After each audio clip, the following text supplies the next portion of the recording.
ज्योति मल्होत्रा, उम्र 33 साल।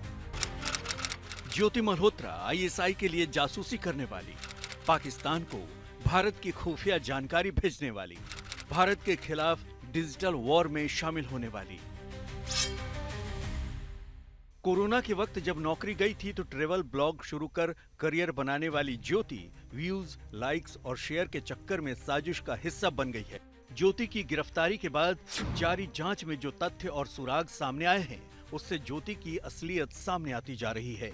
डायरी के पन्नों में ज्योति के दिल की बात है, वो राज हैं जो पाकिस्तान से जुड़े हुए हैं। ज्योति अपने दिनचर्या की तमाम बड़ी बातें अपनी डायरी में नोट करती थी। उन्हीं पन्नों में से एक पन्ना ये भी है। पाकिस्तान से 10 दिन का सफर तय करके आ गई हूँ वापस अपने घर, अपने वतन भारत। इस दौरान पाकिस्तान की आवाम से काफी मोहब्बत मिली।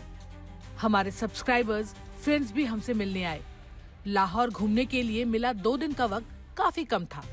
सरहद की दूरियां पता नहीं कब तक बरकरार रहेंगी, पर दिलों में जो गिले शिकवे हैं वो मिट जाएं। हम सब एक ही धरती, एक ही मिट्टी के हैं। पाकिस्तान सरकार से गुहार है कि भारतीयों के लिए और भी गुरुद्वारा और मंदिरों के लिए रास्ते खोले। ज्योति 2023, 2024 और इस साल भी पाकिस्तान के दौरे कर चुकी है। उन्हीं में से एक दौरे का जिक्र ज्योति ने अपनी डायरी में किया है, लेकिन वो राज जो जांच एजेंसियां जानना चाहती हैं, ज्योति ने डायरी के पन्नों में नहीं लिखे। जांच एजेंसियां जानना चाहती हैं कि पाकिस्तान दौरे पर जो खर्च हुए उसमें किसने मदद की। सवाल उठना लाजमी है क्योंकि उसके पाकिस्तान दौरे पर बेहिसाब पैसे खर्च हुए जो आमदनी से ज्यादा थे, यानी आमदनी 98, खर्चा रुपया। ज्योति के खिलाफ पुख्ता सबूत मिले हैं। सबसे पहला है उसका पाकिस्तान एम्बेसी के कर्मचारी दानिश से कनेक्शन। दूसरा, पाकिस्तान में बैठे आईएसआई अधिकारी अली हसन से व्हाट्सएप चैट के डिटेल्स। तीसरा, ज्योति का कबूलनामा जिसमें उसने माना है कि कुछ पाकिस्तानी एजेंट्स के मोबाइल नंबर फर्जी नाम से सेव किए थे ताकि शक न हो। उसकी पूछताछ चल रही है, जो इन्वेस्टिगेशन है वो चल रहा है अभी, और जो उसके फाइनेंशियल ट्रांजैक्शन है उसको हम एनालाइज कर रहे हैं। जो भी उनके ट्रैवल डिटेल्स हैं, कहाँ कहाँ गए हैं, किस किस से मिले हैं, वो सब एनालाइज कर रहे हैं। We are in touch with central agencies और उनके कोऑर्डिनेशन के साथ हम इसको काफी गंभीरता से इसकी हम। पाकिस्तानी उच्चायोग के कर्मचारी दानिश ने ज्योति को जाल में फंसाया, उसे मोहरा बनाया। सवाल है कि क्या ज्योति का इस्तेमाल कर अन्य जासूस रिक्रूट किए जा रहे थे। हिसार से प्रवीण कुमार और दिल्ली से श्रेया चटर्जी के साथ आज तक ब्यूरो। ज्योति पाकिस्तान गई, चीन, बांग्लादेश और कई अन्य देश गई। सवाल है कि तमाम दौरे में कहां से फंडिंग हुई। ज्योति भारत के खिलाफ वीडियो बनाने लगी। आखिर उन वीडियो की स्क्रिप्ट कौन तय कर रहा था? पाकिस्तान में ज्योति को भारी सुरक्षा मिली थी, वो आईएसआई अधिकारियों के संपर्क में थी। आखिर पाकिस्तान की इतनी मेहरबानी ज्योति पर कैसे हो गई? ज्योति का दोस्त दानिश, इस दोस्ती की खातिर ज्योति ने वो कर दिया जिसकी वजह से वो गिरफ्तार हो चुकी है। एनआईए, आईबी, मिलिट्री इंटेलिजेंस और अन्य सुरक्षा एजेंसियां सवालों की लंबी लिस्ट के साथ उसके पाकिस्तान कनेक्शन और जासूसी के जाल को खंगाल रही है। ज्योति मल्होत्रा की 5 दिन की पुलिस रिमांड 22 मई गुरुवार को पूरी हो रही है, यानी 22 मई को उसे कोर्ट में पेश किया जाएगा। इस बात की पूरी संभावना है कि एक बार फिर से एजेंसियां ज्योति मल्होत्रा के रिमांड की मांग करें, क्योंकि कई सारी पहेली है जो अभी सुलझी नहीं है। सबसे पहले दानिश के साथ उसके रिश्तों की पहेली पूरी तरीके से सुलझ नहीं पाई है। जो चैट उसने डिलीट किया वो चैट अभी तक रिट्रीव नहीं हो पाया है। इसके अलावा कई मामलों में ज्योति ने एजेंसियों को गुमराह करने की भी कोशिश की है। इस पूरे मामले में जांच अभी जारी है और कई और खुलासे वक्त के साथ होने बाकी हैं। एहसान डार उर्फ दानिश 13 मई 2025 तक पाकिस्तान एम्बेसी का एक कर्मचारी, लेकिन उसकी असलियत कुछ और है। ज्योति सिग्नल, टेलीग्राम, टीआर और वीपीएन का इस्तेमाल करती रही। ऐसी आशंका जताई जा रही है कि उसके वीडियो स्क्रिप्ट पहले से तय कर उसे दिए जाते थे। वो क्लाउड शेयरिंग के जरिए डिप्लोमेटिक संपर्क में भी थी। भारत से बाहर के दौरे पर विदेशी सिम के इस्तेमाल का शक है। तो क्या दानिश के कहने पर ही ज्योति ने एक एक कदम उठाए? दरअसल दानिश पर शक है कि वो एम्बेसी का कर्मचारी सिर्फ कहने भर के लिए था। वो असल में आईएसआई का चेहरा था। वो लगातार आईएसआई की साजिशों को आगे बढ़ा रहा था।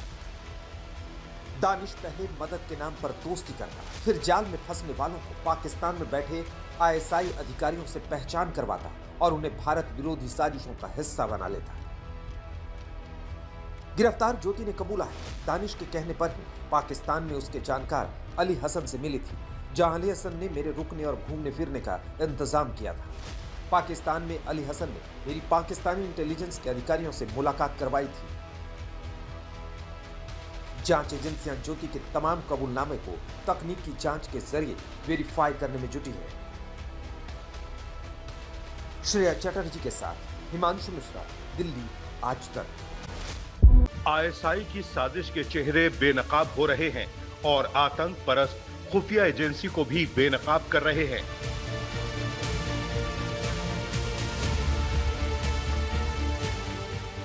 ज्योति, तारीफ, शहजाद, गजाला, यामीन मोहम्मद और ऐसे कई चेहरे आईएसआई की साजिशों का हिस्सा बन गए। अब गिरफ्तारी के बाद यही आरोपी बता रहे हैं कि कैसे वो आईएसआई की साजिश का हिस्सा बने और पाकिस्तान की मदद की।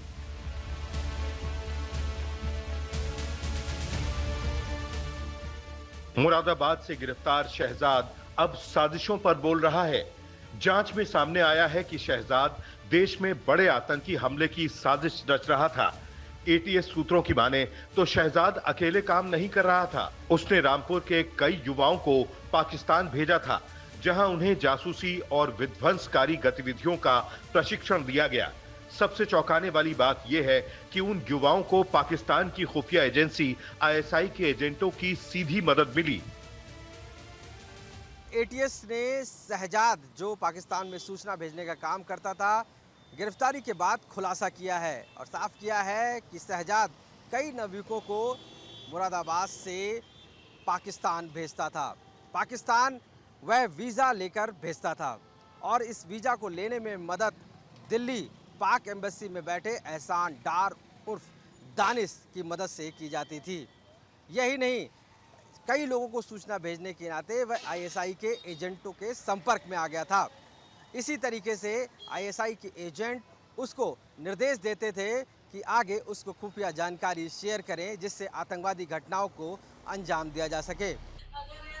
हालांकि शहजाद के घर वाले कह रहे हैं कि शहजाद 2 बार पाकिस्तान गया, वो भी अपने कपड़ों के व्यापार के संबंध में। भारत के खिलाफ आतंकी साजिश रचने वाली खुफिया एजेंसी आईएसआई जासूसी का हथकंडा अपना रही थी। आईएसआई के इस नापाक मकसद को पूरा करने में जुटा था दिल्ली स्थित पाकिस्तानी उच्चायोग। आधिकारिक जिम्मेदारी की आड़ में आतंकी साजिशों पर अमल किया जा रहा था। दानिश जैसे एजेंट वीजा दिलाने के नाम पर जासूस तैयार कर रहे थे और उनका इस्तेमाल भारत के खिलाफ करना चाह रहे थे। उन्हीं में से एक है पानीपत से गिरफ्तार जासूस नोमान इलाही। एक दिन पहले पानीपत पुलिस ने रिमांड खत्म होने के बाद फिर से नोमान को कोर्ट में पेश किया। अदालत में पुलिस ने देश की सुरक्षा का हवाला देते हुए रिमांड मांगी तो कोर्ट ने 4 दिन के लिए उसकी पुलिस रिमांड बढ़ा दी। अब तमाम जांच एजेंसियां एक दूसरे से कोऑर्डिनेट कर जांच में जुटी हैं और पाकिस्तानी लिंक को खंगाला जा रहा है। लखनऊ से आशीष श्रीवास्तव और दिल्ली से श्रेया चटर्जी के साथ आज तक ब्यूरो।